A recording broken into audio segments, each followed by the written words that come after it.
everyone. I'm Liz McGinn. I work here at Senseye Predictive Maintenance, working in marketing, and I'm here with Chris Garrison, who's joining us today with our topic here about talking about working with predictive maintenance and sensors. Chris, do you want to Absolutely. introduce yourself? Yeah, thanks for having me. Chris Garrison, been with Siemens for a couple of years now, but have been working in the predictive maintenance space for a little over 20 years.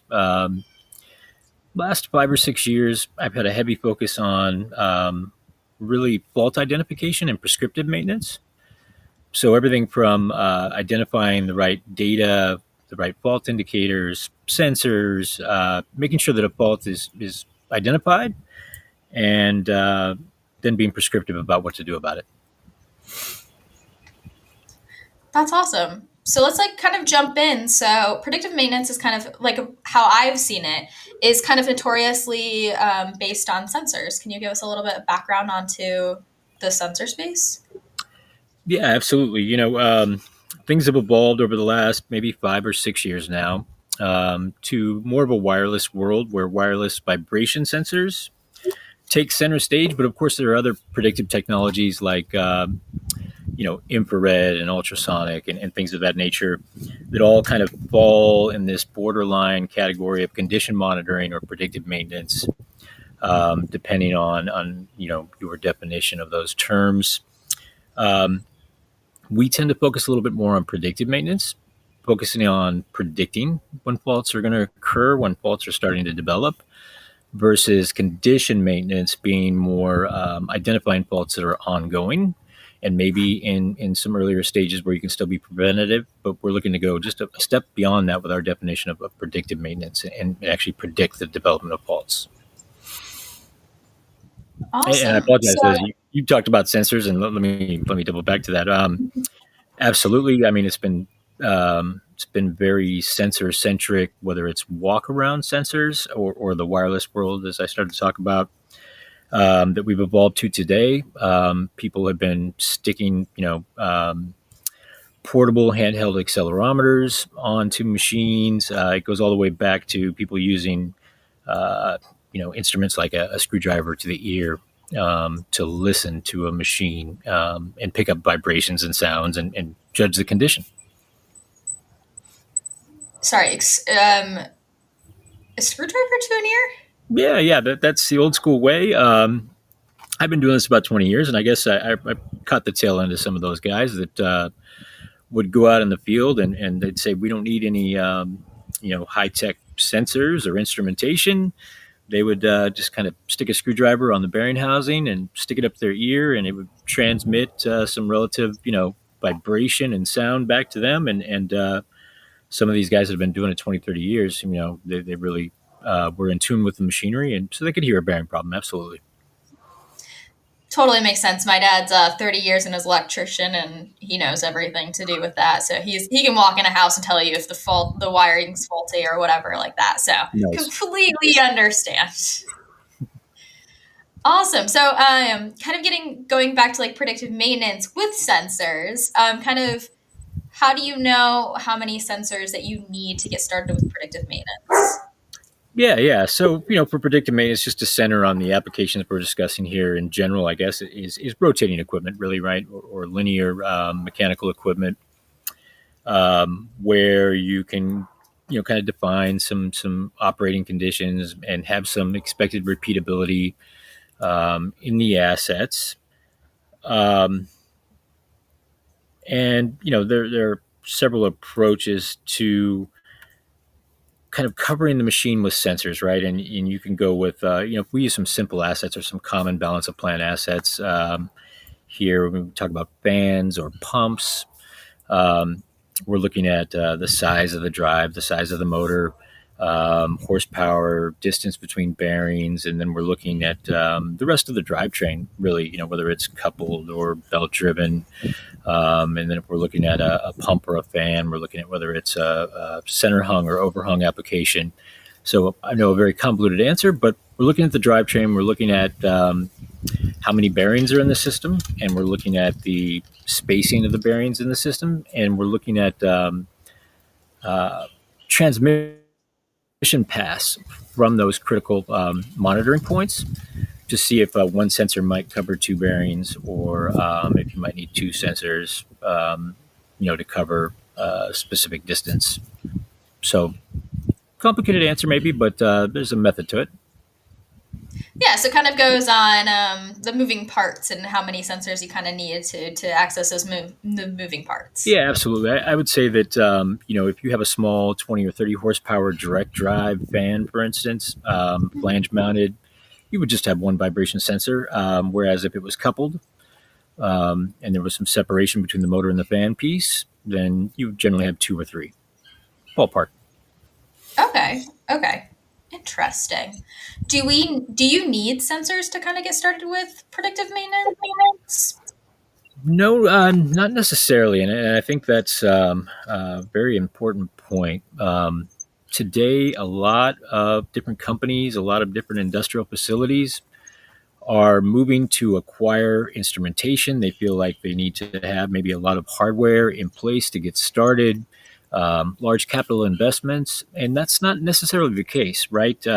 Modern motors, modern systems, period, are starting to come with a lot more onboard data, right? Where you can pull up things like temperature, current, torque. These are all inherent process values that are kind of present on the equipment already. Um, and there's a good bit of fault indication in that data alone. You know, Sensors help layer things on, and I'm sure we'll talk more about this, but there's a lot you can do with some of that initial data that may already be present, is likely to already be present on your assets. Mhm. So newer assets are kind of collecting data already. They are, and there might be some onboard diagnostics that will alert you if a temperature has exceeded a threshold. There may be some of these sensors that are pre-wired to like a DCS system, or displayed on an operator's screen somewhere, so they can monitor some important thresholds that might shut down the machine. Mhm. We would call that kind of a reactive indicator, right? It's presenting a condition that's already past a critical threshold. Um, Allows them to react. There's a problem. Maybe the machine gets shut down for safety purposes. Um, but we can use that data for predictive maintenance as well. Awesome. So kind of what data specifically do we need for predictive maintenance? Fault indicators. So we're looking for data that helps visualize, or helps AI and ML applications trend, um, deviances from the average, really, as a whole. So the data can sometimes be surprising, right? You look at the fault characteristics of an asset. You go back to things like what we call FMLEA, or oh goodness, failure modes effect analysis, FMEA templates, um, and the ways a machine can fail and which failure modes are most likely. Um, you can then kind of move into the different indicators that might be involved with each specific fault, right? Let's take bearing wear, for instance. It's one of the most popular, if not the most common fault that people are trying to account for, or trying to predict and become aware of. Um, Certainly, vibration is a great indicator. But when a motor starts to work harder, when the bearings are starting to wear, current will often rise, right? And if there's torque measurements, torque will also increase as the unit works harder with these, initial bearing inefficiencies, right? As it wears and pits, as friction increases. Okay. Okay. Um, I'm trying to process that a little bit. These Yeah, are very technical terms that are a little bit. Um, I've worked in a machinery before. Well, not like directly with machinery, but like in a plant that manufactured foam. So I'm yeah. trying to think of like where these would kind of fit in. I know Yeah, that they used a lot of sensors that use kind of if they were uptime or downtime. Is that some data that we can use as well? yeah, certainly. I think that is data that helps provide some perspective, and it's amazing how useful different pieces of data can be with relative pieces of data that are related, and we can pull those together and really derive new measures with a combination of a bunch of different data types. So it really starts with evaluating your data environment and looking at what kind of inherent process data is on board on these assets already. If it's going to a PLC, DCS system, if you're moving it all the way to Pi, or excuse me, a historian. Pi is a real common one, so I tend to I was going to say, default to I was that like, all these terminology. acronyms are a little bit much for me. Yeah. Well, companies are starting to store data a lot, right? And we'll often pull data at different points in the process. We can go all the way to the machine directly, or we can pull it upstream if there is some infrastructure in place. Um, but often we start with a tag list, if you will, of available data types on an asset. Evaluate that, compare that to the failure mode effects analysis template or the possible failure modes and most likely failure modes on an asset. Um, and then, one good strategy, one sound strategy is to then kind of rank that or give it a score um, based on the data already available within the asset. How many faults does it cover? How well does it cover those faults? That's really where you start, and then make the decision about additional instrumentation, right? Hmm. So the additional instrumentation is would be like more sensors. Yeah, and, it may be something simple to get you over, to something you're more comfortable with, or a goal of covering 80% of the faults, let's say.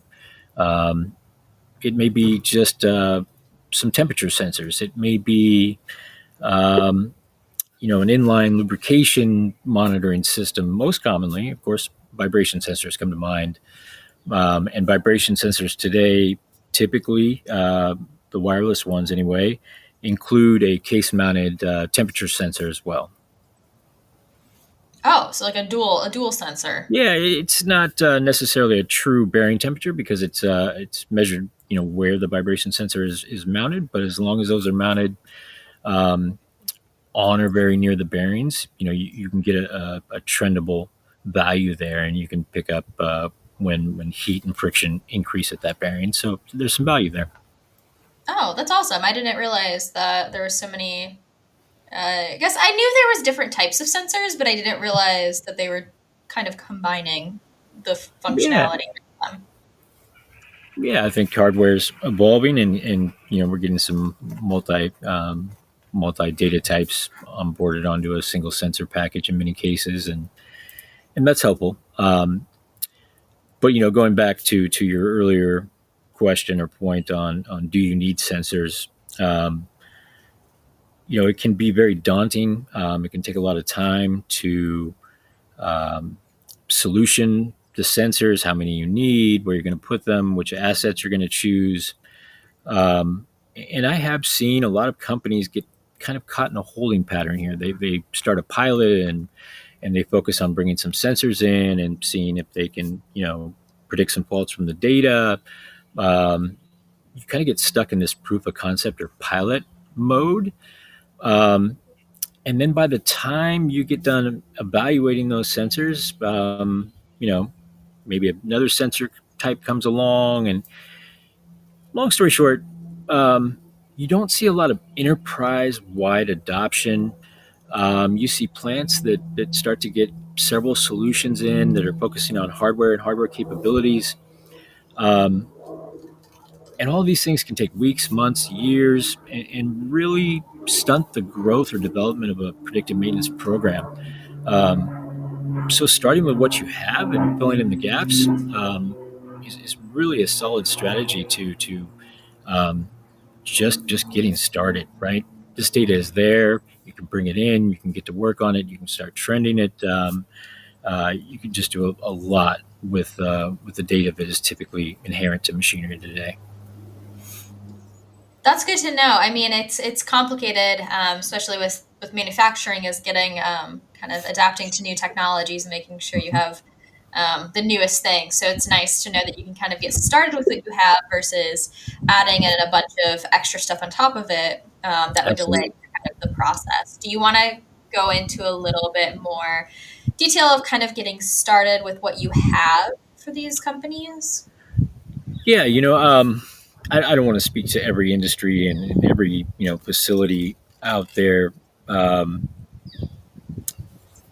with these comments, but I would say that there's often a disconnect between maintenance and operations slash process engineers, people who are looking at this data that's already on board, right? An operator is monitoring a screen to see if a machine is ready to go or if it has any alarms that need to be addressed.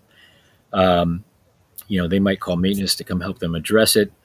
But maintenance takes a little bit different approach, right? They're looking at different data.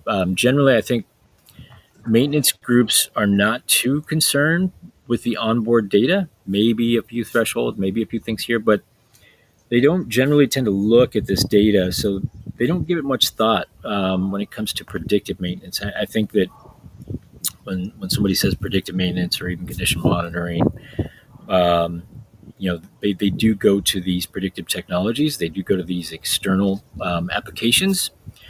Um, and so it's a bit of an education process sometimes for maintenance groups to kind of learn what can be done with inherent data.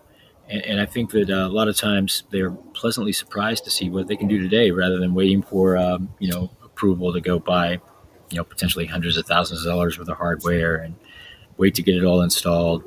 Um, so going to those process engineers, going to somebody who works with the PLCs and DCS systems, um, and asking for a list of tags that are available for a certain asset class is a good place to start. Maybe that's already consolidated, right? Maybe there's a master list there. If you have a kind of a digital transformation team or move within your organization, they probably put something together like that. There's a lot of efforts to establish things like data lakes, and that's where you're taking all of your machinery data and moving it to the cloud and having it ready kind of for all kinds of initiatives, right? Um, those things may be established or in the process of being established, and you'll find that maintenance is often, um, you know, maybe a little out of touch with some of those initiatives, but a lot of that can directly benefit maintenance groups in getting started with predictive maintenance, scaling, um, just machine health insights that they may not be thinking about. Completely understandable. I mean, my dad, I said he was an electrician, but he is kind of a maintenance guy. He goes into a lot of different companies to kind of fix their electricity problems. Nice. Um, and I know one of his biggest things is he doesn't love learning new technology. That is his bane of existence. The second they handed him an iPad to start like doing his paperwork, it was immediately to me to kind of fix or to teach him how to use it and then to how to fill out his actual paperwork. And anytime he has a problem, he is grumping at me, even though I live 4 hours away and don't have like any type of technology. Like my brother's an engineer and he will still call me to fix his iPad. So kind of what advice can you kind of give um, that same demographic with this new technology? Yeah. I would say, if we jump back to maybe the entire process, if you're looking at asset selection, where do you get started? I would say that look at doing a criticality assessment if you have not already, and that's really simple, right? What assets are most critical to the operation of your facility? What's going to shut down the plant? What's going to cost you money if it fails? And start there. and start to investigate, that inherent data environment. Go look at what's already there. Strike up a conversation with those process engineers, and start to look at what's there, and get into FMEA templates. We can help with that. There's a lot of information out there, related to failure mode indicators, and really, maintenance knows a lot more about this data than they think they do on the surface. You know, most people who work on machinery know well that it'd be common sense that current would increase if a machine starts working harder, and these types of things. And so I think that they may, for whatever reason, make it more complicated than it needs to be, or think that it is more magic than it really is. And I think I felt that way when I started moving from traditional predictive maintenance into the kind of AI ML environment where you're bringing in all this data and doing magic with it. I was quite intimidated because I was looking at the nuts and bolts of um, the equipment itself, and maybe whatever predictive technology was being deployed. Um, Process data, was an unknown to me. I didn't know what that data might look like as a machine starts to develop failures. But I think that as we onboard and deploy in new facilities, we start working with new maintenance teams. Um, Light bulbs go on quickly. This is cause and effect that makes sense to them. And I think you just need to dig in and get started. Nice. Can you give us a little bit more of the process of kind of start to finish with getting started with Sensei? Yeah, yeah. I talked about kind of a criticality assessment. So take those assets. Try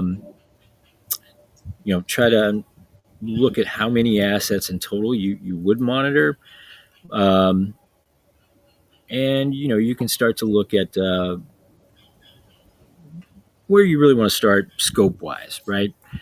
Um, we can do a lot to help with evaluating the data environment. We can do a lot to help provide kind of some scoring or coverage levels, to tell you what we could do with your data today. Um, and we can teach you kind of how to do that on your own going forward, so that you're empowered to kind of go forth and review maybe your entire asset list. Um, I think that people would be pleasantly surprised at the scalability of it all, right? How quickly you could get 500, 1,000 assets online and start monitoring, 40 to 60% of the most common failure modes of the balance of your equipment. And that is just huge when you compare that to maybe traditional um, AI model building approaches, and legacy vibration analysis, predictive maintenance technologies to get to hundreds of assets, thousands of assets potentially. You're looking at a monumental effort. When you do this from an existing data perspective and you get started, let's say a facility has 400 rotating pieces of equipment in scope that they'd be interested in monitoring. um, we can evaluate that whole data environment and potentially push that data into a cloud trending analytics program, of course, like Senseye, um, and get started, in weeks, really, days, weeks, depending on whether that data has been centralized in the facility or whether we're going to kind of go machine to machine to pull it out and centralize it. But I think people will be pleasantly surprised that it's just so many times or so much faster um, than the traditional approaches we see today. That's awesome. It's also it's great to hear how quick things can kind of go because I know a lot of times in my experience implementing new technologies or new softwares tend to take so long, and then it turns around and like the company kind of drops you in the end, and you're kind of scrambling to make sure it kind of works. Um, do you want to explain a little bit more about how Sensei honestly doesn't do that? Yeah, yeah. You know, to back up a little bit, I do work in the delivery group of helping onboard clients and deliver the solution. Um, it is a self-serve application, um, and we take a lot of care to help onboard and build out the program and work with our customers to ask all the pertinent questions about different operating states, and really, just in short, we just really stay involved in understanding the equipment, understanding the operating environments, understanding what's important, and really teaching the basics of condition indicators and kind of the value of trending different measures. And in short, we really take a hands-on approach to guiding, teaching, um, and it's amazing how quick people catch on and start to do a lot of this. The software, of course, today has things like generative AI, chatbots. If you forget how to do something, now you can literally just ask a chatbot to remind you. So I think it's night and day from kind of going and maybe sitting through a 2-day training class on a new software platform, and then 3 weeks later you go to use it and you're like, what was I supposed to do again? I mean, I certainly learn by doing, and I would forget half of that every time. Um, so now, between I think our hands-on guidance, where we kind of delve in, visit the plant, talk through all the machinery, help bring the data in, help present the data, work closely to make sure that what we see as fault indicators match what would be of concern to you, and then things like generative AI, which can just literally sit there and answer your questions if you forget a step. Um, I think it's night and day from the old, you know, turn you loose and hope you remember things type environment. Completely understandable. I'm definitely not conducive to the turn you loose and kind of. I mean, I'm good at figuring it out. I don't want to. I don't want to say that I can't figure it out, but there will be. I will definitely mess something up along the way. So it's nice Yeah, to know yeah. looking And into this software. I think the great thing about the Siemens Senseye platform is that we can accommodate kind of every level, right? Some groups might need some more time and handholding. Others might have some people that are more willing and ready to kind of run with it. And so you don't have to depend on us to build every little thing for you, right? You can utilize Siemens services to continue to help you on board and continue to provide kind of some analytics and onboarding services, or you can just start to run with it, or any combination thereof. So it's really really flexible depending on kind of your stage in the journey, where you're at with available personnel who might start to work with this data. Maybe you're looking at kind of putting together or onboarding a team that will do this one day and you need a year. Maybe you've got a team today that's ready to learn and run.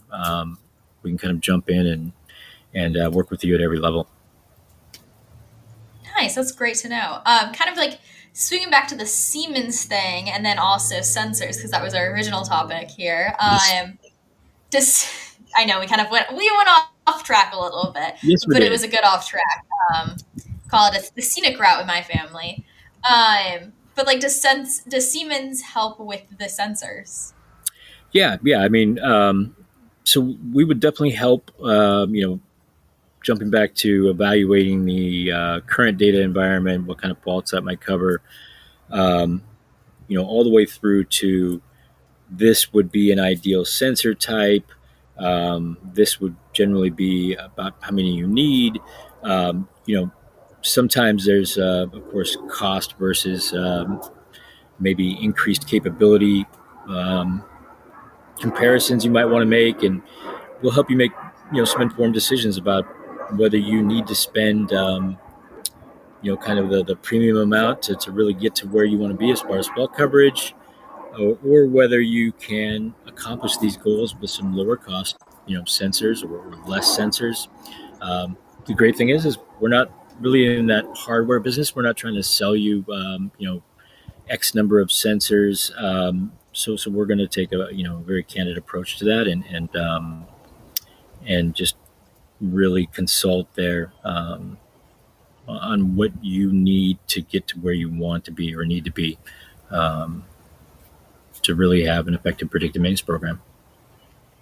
Nice. So no upselling. We're not trying to get them to get anything else. It's just, well, frankly, we just want Senseye, but that's a Yeah, little selfish yeah, from a yeah. Siemens perspective.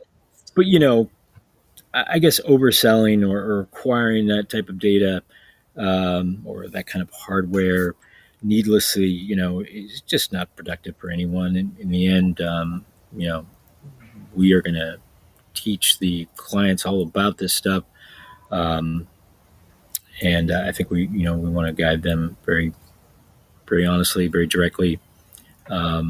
You can waste a lot of money by over instrumenting, right? And so, um, I think that'd be a great disservice to just kind of throw hardware um, at problems that don't necessarily need it. Yeah, I mean, no one wants. I mean, I guess we love data, but too much data can get a little messy. Is there a minimum amount of data that we would like?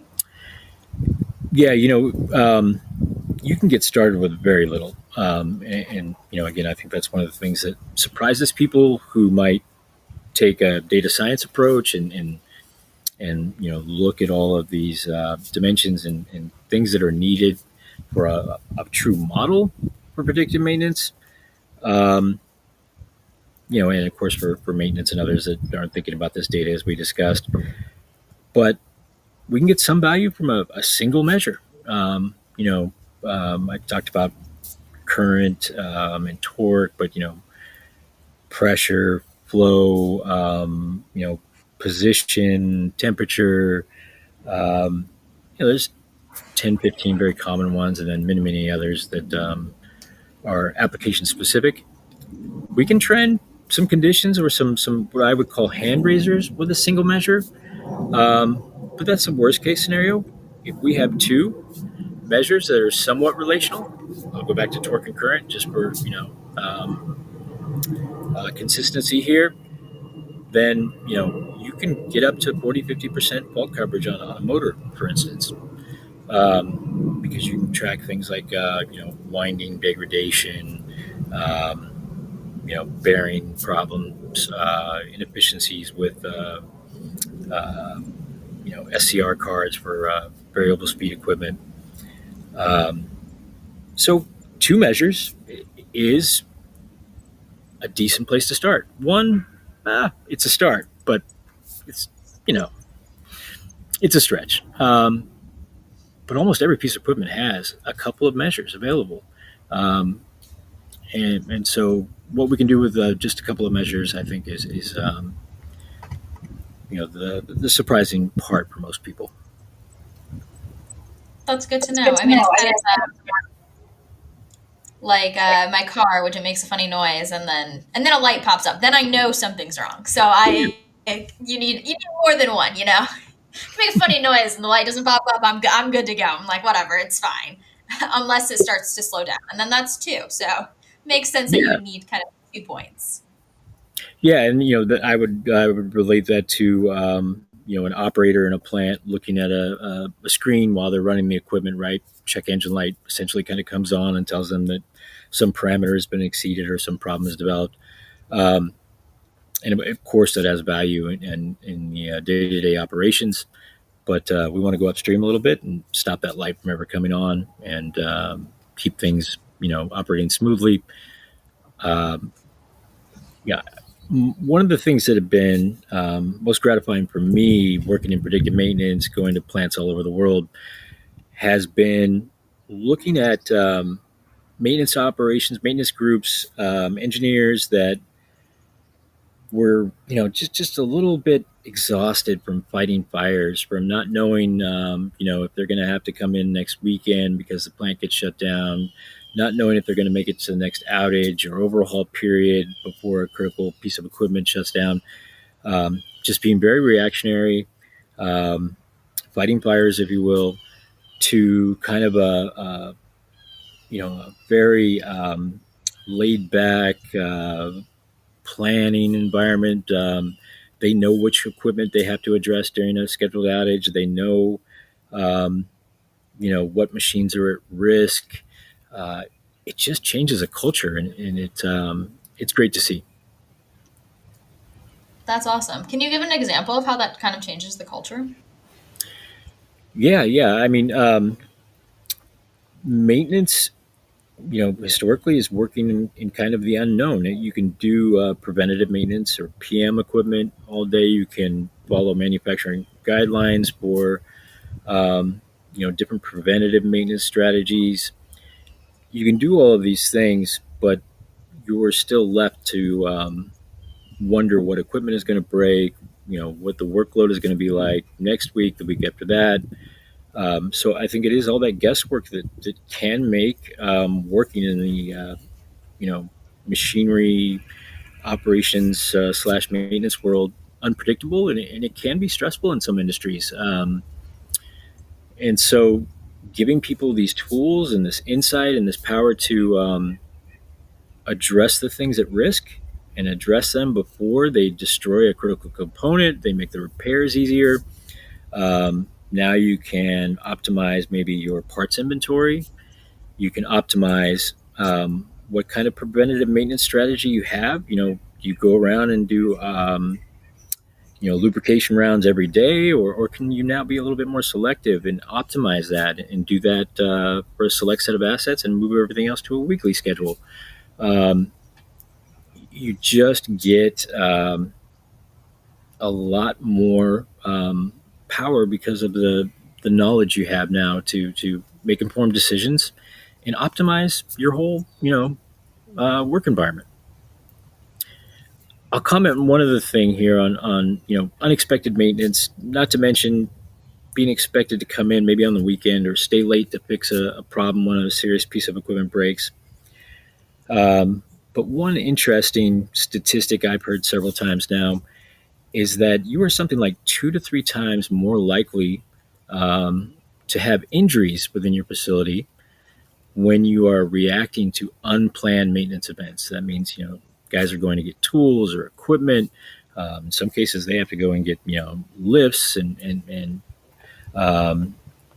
maybe they have to have, get man lifts and all of these things to scramble to fix a problem, right? Because downtime costs money, time is money.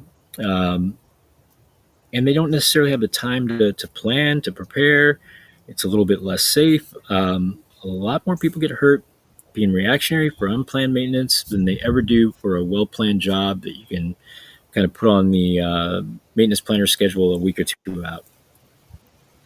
That makes a lot of sense. Making sure you have the correct materials, the correct time, the correct people, and then you're not scrambling. I've heard a lot of arousal frazzles and some other colorful words in my time, at least with my dad and working with other people who work in maintenance and kind of that environment there for things that are unplanned, should I say. Yeah, yeah. We talk a lot about how it affects people working in the maintenance groups directly, but of course, upstream or parallel to that, the folks in operations and management, they're all happy, right? Because downtime, where time is money, downtime is certainly costly in most environments. Replacing equipment before the end of its expected lifespan is expensive. So you know everybody in the organization really benefits. Uh, Production workers can come in and not have to stand around while they're waiting for equipment to be fixed or lines to come back online.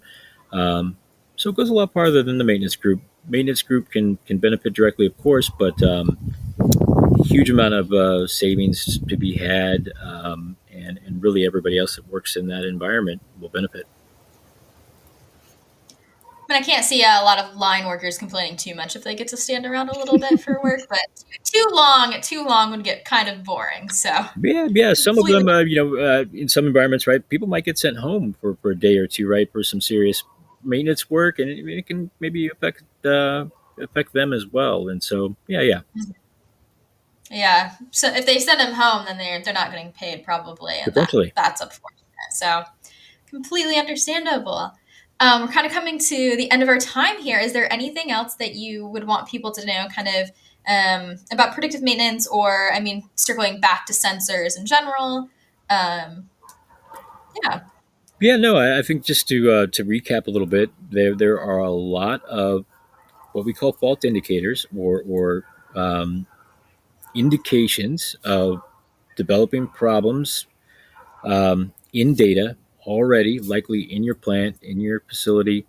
Um, just kind of expand your thought process a little bit on what constitutes predictive maintenance, and yeah, yeah. Of course, reach out. We'd love to talk to you. We'd love to um, help you evaluate what you have today and where you might need to go. that's awesome. I love the idea that you can kind of get started with whatever you have. Obviously, people have the knowledge in their heads, but it's good to know that we can also utilize some of the knowledge that's already coming from machineries and also from people's heads to kind of Yeah, create this whole predictive let's maintenance. pull it all together in a platform and make life easier for everyone. Absolutely. Exactly. We don't want to make anything more complicated with software, which some people like to do, but we're trying to make it easy to use, understand, and kind of eliminating a lot of the math behind the scenes. Absolutely. Awesome. Thank you so much for joining me today. I really appreciate it. Thank you for having Um, me. yeah, of course. And that's our, I guess, our podcast.